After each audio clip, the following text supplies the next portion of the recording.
안녕하세요, 여러분. 오늘도 건강한 하루 보내고 계신가요? 먼저 질문 하나 드리겠습니다. 혹시 건강검진 결과표에서 알부민이라는 항목을 보신 적 있으신가요? 대부분 콜레스테롤이나 혈당 수치는 꼼꼼히 확인하시면서도 알부민 수치는 그냥 지나치시는 분들이 정말 많습니다. 그런데요, 이 알부민이라는 수치 하나가 여러분의 근육 건강, 면역력, 심지어 수명까지 예측할 수 있다는 사실 알고 계셨나요? 최근 대한노인병학회에서 발표한 자료에 따르면 65세 이상 한국인의 약 30%가 단백질 섭취 부족 상태이고 이 중 상당수가 알부민 수치 저하를 보이고 있다고 합니다.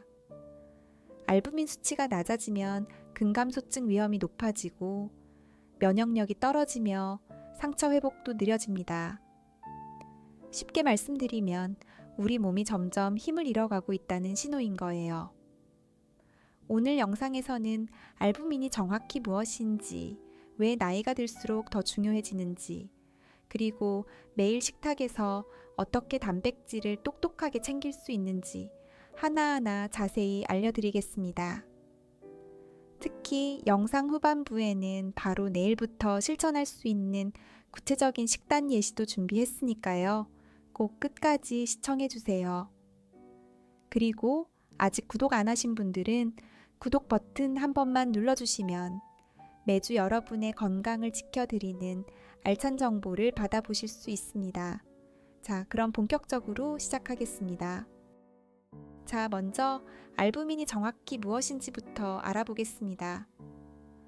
알부민은 우리 몸에 관해서 만들어지는 단백질의 한 종류입니다. 혈액 속 단백질의 약 60%를 차지하는 가장 많은 양을 가진 단백질이에요. 쉽게 비유하자면 알부민은 우리 몸속의 택배기사님 같은 존재입니다. 영양소, 호르몬, 약물 같은 중요한 물질들을 혈액을 통해 필요한 곳으로 운반하는 역할을 하거든요. 그뿐만이 아닙니다. 알부민은 혈관 안의 수분을 적절하게 유지해주는 역할도 합니다. 혹시 다리가 붓거나 몸이 잘 붓는다고 느끼시는 분들 계신가요?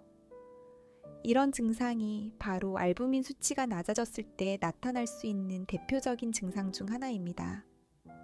정상적인 알부민 수치는 혈액 1dl당 3.5에서 5.5g 사이입니다. 이 수치가 3.55 미만으로 떨어지면 저알부민 혈증이라고 부르는데요. 이 상태가 되면 면역력 저하, 상처 회복 지연, 근육 손실 가속, 그리고 전반적인 영양불량 상태를 의미합니다.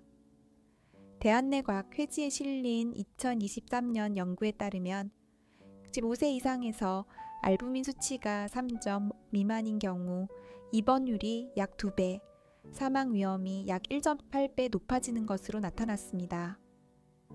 정말 무시할 수 없는 수치죠. 그런데 문제는 나이가 들면 간의 기능이 서서히 떨어지면서 알부민을 만들어내는 능력도 자연스럽게 감소한다는 점입니다. 20대에 비해 70대에서는 알부민 생성 능력이 약 20%까지 줄어들 수 있습니다. 게다가 식욕 감소, 소화 능력 저하, 치아 문제 등으로 단백질 섭취 자체가 줄어드니 알부민 수치가 떨어지기 정말 쉬운 환경이 되는 거예요. 그래서 우리가 지금부터 적극적으로 관리해야 하는 겁니다. 여러분, 알부민 수치가 낮아지면 구체적으로 우리 몸에 어떤 변화가 생기는지 하나씩 살펴보겠습니다. 이 부분이 정말 중요하니까 집중해 주세요. 첫 번째, 근감소증입니다. 근감소증이라는 말 요즘 많이 들어보셨죠? 나이가 들면서 근육의 양과 힘, 그리고 기능이 점점 줄어드는 상태를 말합니다. 알부민이 낮다는 것은 우리 몸의 단백질 원료가 부족하다는 뜻이고, 이는 곧 근육을 만들고 유지하는 재료가 모자란다는 의미입니다. 아시안 저널 오브 제론톨로지에 실린 2022년 연구에 따르면 알부민 수치가 3.8 미만인 70세 이상 노인은 정상 수치인 분들에 비해 근감소증 발생 위험이 2.5배나 높았습니다. 근육이 줄어들면 어떻게 될까요? 걸음걸이가 느려지고 계단 오르기가 힘들어지며 낙상의 위험이 크게 높아집니다. 낙상은 고령자에게 가장 치명적인 사고 중 하나라는 거 아시죠? 두 번째, 면역력 저하입니다. 알부민은 면역세포가 제대로 기능하는 데 필수적인 역할을 합니다. 알부민이 부족하면 감기, 폐렴, 요로감염 같은 감염병에 훨씬 취약해집니다. 특히 환절기마다 감기를 달고 사시는 분들은 한번 알부민 수치를 확인해 보실 필요가 있어요. 세 번째, 부종입니다. 아까도 잠깐 말씀드렸는데요. 알부민은 혈관 안에 수분을 잡아두는 역할을 합니다. 이 기능이 떨어지면 수분이 혈관 밖의 조직으로 빠져나가면서 다리나 발목, 얼굴이 붓게 됩니다. 아침에 일어났을 때 얼굴이 유독 잘 붓거나 저녁이 되면 양말 자국이 깊이 패이는 분들은 주의가 필요합니다. 네 번째, 상처 회복 지연입니다. 혹시 작은 상처가 생겼는데 예전보다 낫는 게 훨씬 오래 걸린다고 느끼신 적 있으신가요? 알부민이 충분해야 새로운 세포를 만들고 조직을 복구할 수 있는데 이것이 부족하면 상처가 아무는 속도가 현저히 느려집니다. 수술 후 회복에도 큰 영향을 미치기 때문에 실제로 많은 병원에서 수술 전에 알부민 수치를 반드시 확인하고 있습니다. 이렇게 알부민 하나가 우리 몸 여기저기에 광범위한 영향을 미치고 있는 겁니다. 그러니 절대 가볍게 넘기시면 안 됩니다. 자, 그러면 이제 가장 궁금하신 부분이죠. 도대체 단백질을 하루에 얼마나 먹어야 하는 걸까요? 여기서 잠깐 좋아요 버튼 한 번만 눌러주세요. 여러분의 좋아요 하나가 이 영상을 더 많은 분들에게 전달하는 데 큰 힘이 됩니다. 자, 다시 본론으로 돌아오겠습니다. 일반 성인의 단백질 권장 섭취량은 체중 1kg당 0.8g입니다. 그런데요, 60세 이상 시니어에게는 이 기준이 충분하지 않습니다. 유럽 임상영양대사학회, 줄여서 이스펜이라고 하는데요. 이 학회의 2019년 가이드라인에 따르면 건강한 노인은 체중 1kg당 1.0에서 1.2g, 만성질환이 있거나 급성질환에서 회복 중인 노인은 1.2에서 1.5g의 단백질이 필요하다고 권고하고 있습니다. 예를 들어볼까요? 체중이 60kg인 분이라면 하루에 60g에서 72g의 단백질을 섭취해야 한다는 뜻입니다. 이게 얼마만큼의 양인지 감이 안 오시죠?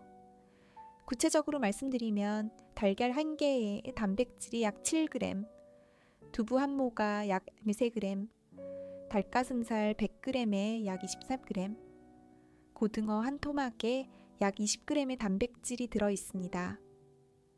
그러니까 하루 3끼에 걸쳐서 매 끼니 약 20에서 25g씩 골고루 나눠 먹는 것이 가장 이상적입니다. 여기서 중요한 포인트가 하나 있습니다. 단백질은 한꺼번에 많이 먹는 것보다 3끼에 골고루 나누어 먹는 것이 훨씬 효과적입니다. 미국 임상영양학 저널에 실린 2014년 연구에 따르면 같은 양의 단백질이라도 한 끼에 몰아먹는 것보다 3끼에 균등하게 나눠 먹었을 때 근육 단백질 합성률이 약 25% 더 높았다고 합니다. 왜 그럴까요?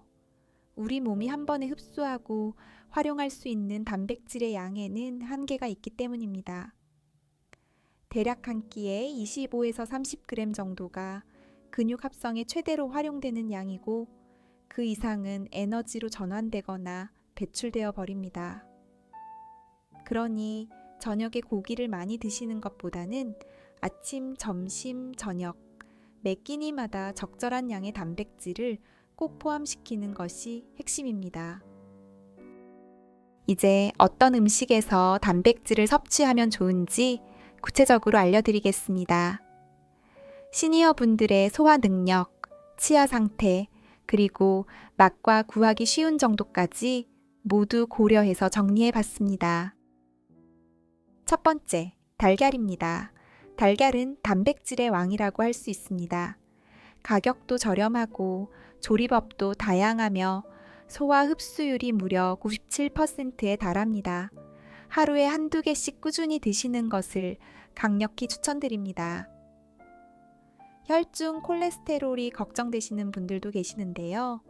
대한영양학회에서는 건강한 성인의 경우 하루 1에서 2개의 달걀은 콜레스테롤 수치에 큰 영향을 미치지 않는다고 발표한 바 있습니다. 두 번째, 두부입니다. 부드러운 식감 덕분에 치아가 좋지 않은 분들도 편하게 드실 수 있고 식물성 단백질의 대표 주자입니다. 두부 반 모만 먹어도 약 19g의 단백질을 섭취할 수 있어요. 세 번째, 닭가슴살입니다. 지방이 적고 단백질 함량이 높아서 효율이 매우 좋은 단백질 공급원입니다.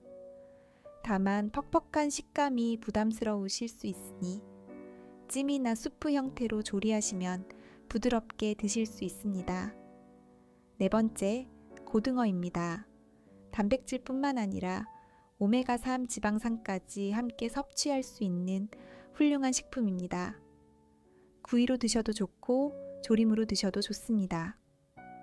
다섯 번째, 우유 및 유제품입니다. 우유 한 잔에 약 10g의 단백질이 들어있고 칼슘까지 함께 섭취할 수 있어서 뼈 건강에도 도움이 됩니다. 유당불내증이 있으신 분들은 요거트나 치즈를 선택하시면 됩니다. 여섯 번째, 콩류입니다. 검은콩, 병가리콩, 렌틸콩 등은 식물성 단백질과 식이섬유를 동시에 제공합니다. 밥에 콩을 섞어 잡곡밥으로 드시면 자연스럽게 단백질 섭취를 늘릴 수 있습니다. 일곱 번째, 새우와 조개류입니다. 칼로리가 낮으면서 단백질 함량이 높고 아연과 셀레늄 같은 미네랄도 풍부합니다. 새우 100g에 약 2.3g의 단백질이 들어있어요. 여덟 번째, 돼지고기 안심입니다. 돼지고기 부위 중에서 지방이 가장 적고 단백질이 풍부한 부위입니다. 수육이나 장조림으로 조리하시면 부드럽고 맛있게 드실 수 있습니다. 아홉 번째, 그릭 요거트입니다. 일반 요거트보다 단백질 함량이 약 2배 높아서 간식으로 드시기에 아주 좋습니다. 과일을 곁들이면 맛도 좋고 영양도 풍부해집니다. 열 번째, 소고기입니다. 철분과 비타민 B3가 풍부하고 류신이라는 아미노산이 많이 들어있어 근육 합성에 특히 효과적입니다. 국거리나 불고기 형태로 조리하시면 부드럽게 드실 수 있습니다. 식사로 충분한 단백질을 섭취하기 어려운 분들은 단백질 보충제에 관심을 가지시는 경우가 많습니다. 결론부터 말씀드리면 적절한 보충제 선택과 올바른 복용 방법을 지킨다면 도움이 될 수 있습니다. 다만 주의할 점들이 있습니다. 먼저 단백질 보충제의 종류를 알아보겠습니다. 가장 대표적인 것이 유청 단백질, 영어로 웨이 프로틴이라고 하는 것입니다. 우유에서 추출한 단백질로 흡수 속도가 빠르고 근육 합성에 필요한 류신 함량이 높아서 가장 많이 추천되는 종류입니다. 2018년 영국 영양학 저널에 실린 메타 분석 연구에서는 유청 단백질 보충이 65세 이상 노인의 근력과 근육량 유지에 유의미한 효과가 있는 것으로 나타났습니다. 두 번째는 대두 단백질입니다. 식물성 단백질로 유당불내증이 있거나 우유 알레르기가 있는 분들에게 좋은 대안입니다. 다만 류신 함량이 유청 단백질에 비해 다소 적은 편이에요. 세 번째는 카세인 단백질입니다. 역시 우유에서 추출하지만 흡수 속도가 느려서 잠들기 전에 섭취하면 밤새 천천히 근육에 영양을 공급하는 효과가 있습니다. 그렇다면 어떻게 복용하는 것이 좋을까요? 전문가들은 한 번에 20에서 20g 정도의 단백질 보충제를 물이나 우유에 타서 드시는 것을 권장합니다. 특히 운동 후 30분에서 1시간 이내에 섭취하시면 근육 합성 효과가 극대화됩니다. 하지만 여기서 반드시 주의하셔야 할 점이 있습니다. 신장 기능이 저하된 분들은 과도한 단백질 섭취가 신장에 부담을 줄 수 있으므로 반드시 담당 의사 선생님과 상의 후에 보충제를 시작하셔야 합니다. 당뇨가 있으신 분들도 일부 단백질 보충제의 당분이 첨가되어 있을 수 있으니 성분표를 꼼꼼히 확인하셔야 합니다. 기본적으로 단백질 보충제는 말 그대로 보충제입니다. 식사를 통한 단백질 섭취가 기본이고 부족한 부분을 채워주는 역할로 활용하시는 것이 가장 바람직합니다. 여러분, 같은 양의 단백질을 먹더라도 어떻게 먹느냐에 따라 우리 몸이 흡수하는 양이 달라진다는 사실 알고 계셨나요? 이 부분을 알면 단백질 섭취의 효율이 확 달라집니다. 댓글에 지금 실천하고 있는 단백질 음식을 한 가지만 적어주세요. 서로 좋은 정보를 나눌 수 있으면 좋겠습니다. 자, 첫 번째 방법입니다. 비타민 C와 함께 섭취하세요. 비타민 C는 단백질의 흡수를 돕고 콜라겐 합성에도 관여합니다. 고기를 드실 때 상추쌈을 곁들이거나 식후에 과일을 드시는 것이 아주 좋은 조합입니다. 귤 하나, 딸기 서너 저 알이면 충분합니다. 두 번째, 꼭꼭 씹어 드세요. 너무 당연한 말 같지만 정말 중요합니다. 음식을 충분히 씹어야 위에서 소화 효소가 단백질을 잘게 분해할 수 있고 그래야 소장에서 흡수가 원활하게 이루어집니다. 한 입에 최소 2번 이상 씹는 것을 목표로 해보세요. 바쁘게 먹는 습관은 소화 불량의 가장 큰 원인 중 하나입니다. 세 번째, 조리 방법에 신경 쓰세요. 같은 달고기라도 튀김보다는 찜이나 삶기가 단백질 흡수에 더 유리합니다. 높은 온도에서 오래 조리하면 단백질이 변성되어 소화가 어려워질 수 있거든요. 두부도 생으로 먹는 것보다 살짝 데치거나 찜을 하면 소화 흡수율이 올라갑니다. 네 번째, 적절한 탄수화물과 함께 섭취하세요. 단백질만 먹는 것보다 적절한 양의 탄수화물을 함께 먹으면 인슐린 분비가 촉진되어 아미노산이 근육세포로 더 잘 흡수됩니다. 그러니까 밥을 아예 안 드시는 것보다는 잡곡밥 반 공기 정도를 함께 드시는 것이 좋습니다. 다섯 번째, 위산 분비를 도와주세요. 나이가 들면 위산 분비가 줄어들어 단백질 소화력이 떨어집니다. 식사 전에 매실청을 탄 물을 한 잔 마시거나 식초를 넣은 새콤한 무침 반찬을 곁들이면 위산 분비를 자극해서 소화를 도울 수 있습니다. 이 5가지 방법만 기억하시면 같은 양을 드셔도 우리 몸이 활용하는 단백질의 양이 훨씬 늘어나게 됩니다. 여러분, 아무리 단백질을 열심히 드셔도 운동을 안 하시면 근육이 잘 만들어지지 않습니다. 반대로 운동만 하고 단백질을 제대로 안 드시면 오히려 근육이 더 손실될 수 있습니다. 단백질 섭취와 운동은 자동차의 양쪽 바퀴와 같습니다. 둘 다 있어야 제대로 앞으로 나아갈 수 있어요. 그렇다면 시니어 분들에게 어떤 운동이 좋을까요? 가장 추천드리는 운동은 저항성 운동, 쉽게 말해서 근력 운동입니다. 무거운 역기를 들어야 한다는 말이 아닙니다. 의자에 앉았다 일어서기, 벽에 기대고 팔굽혀펴기, 고무밴드를 이용한 당기기 운동처럼 자신의 체중이나 간단한 도구를 활용한 운동만으로도 충분합니다.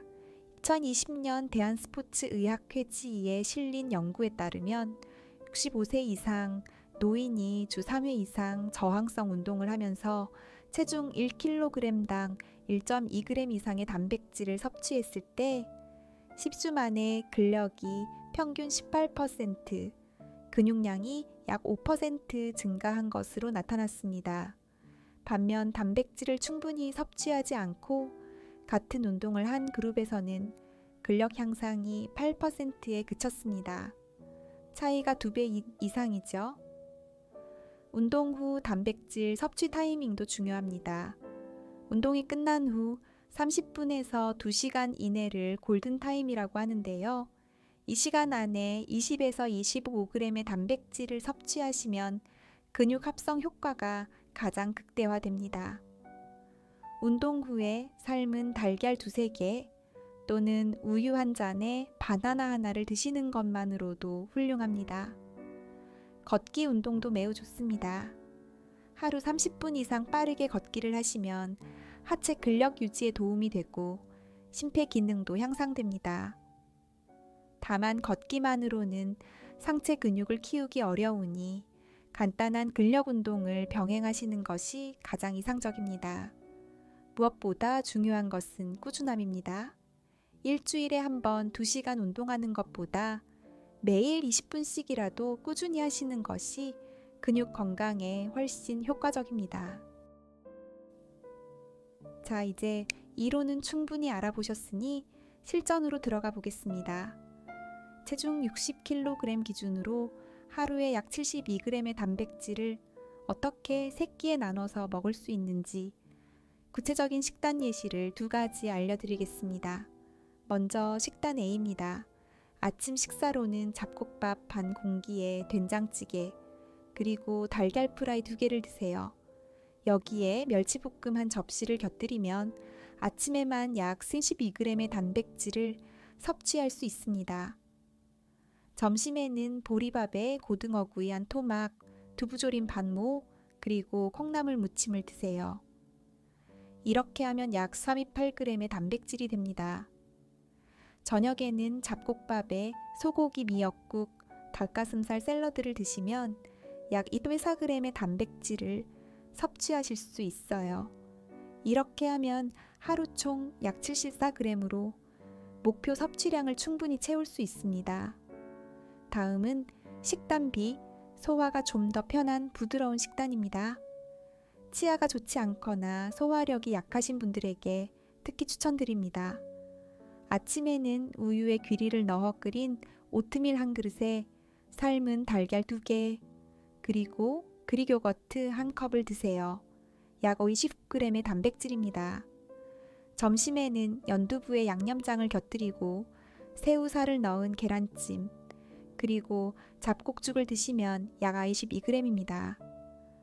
저녁에는 수육을 얇게 썰어서 드시고 콩비지찌개와 함께 잡곡밥을 드세요. 약 26g의 단백질이 됩니다. 총 약 73g으로 역시 목표를 달성할 수 있습니다.